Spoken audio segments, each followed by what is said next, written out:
দেশের চিকিৎসার জন্য নেওয়া হতে পারে, সেই পরিস্থিতি কিন্তু দলের পক্ষ থেকে করা হচ্ছে।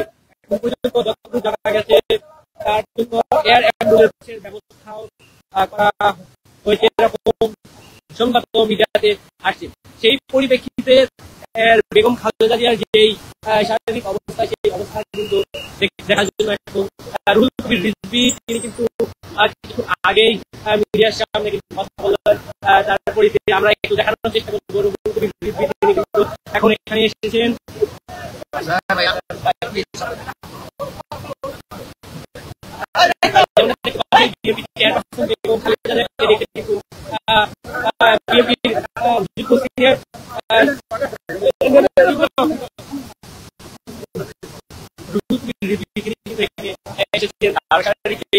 অবস্থা সেই অবস্থা দেখার জন্য তিনি এখানে এসেছেন।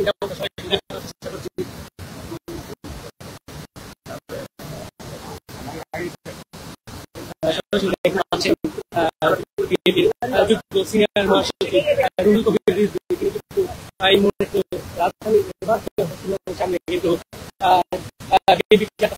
খালেদা জিয়ার শারীরিক অবস্থা, সেই শারীরিক অবস্থা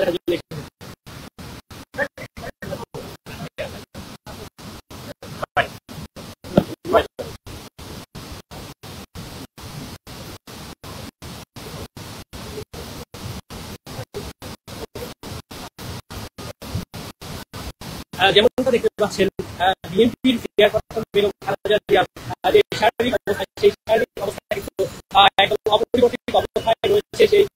সেটিকে কেন্দ্র করে তাকে হয়তো উন্নত চিকিৎসার জন্য দেশের বাইরে সিঙ্গাপুর অথবা উন্নত দেশে তাকে নেওয়া হতে পারে, সেটি কিন্তু দলের পক্ষ থেকে বলা হচ্ছে। কিছুক্ষণ আগেই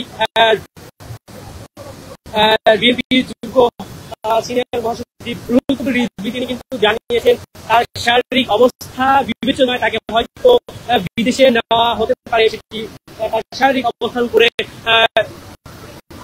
নির্ভর করবে। দর্শক,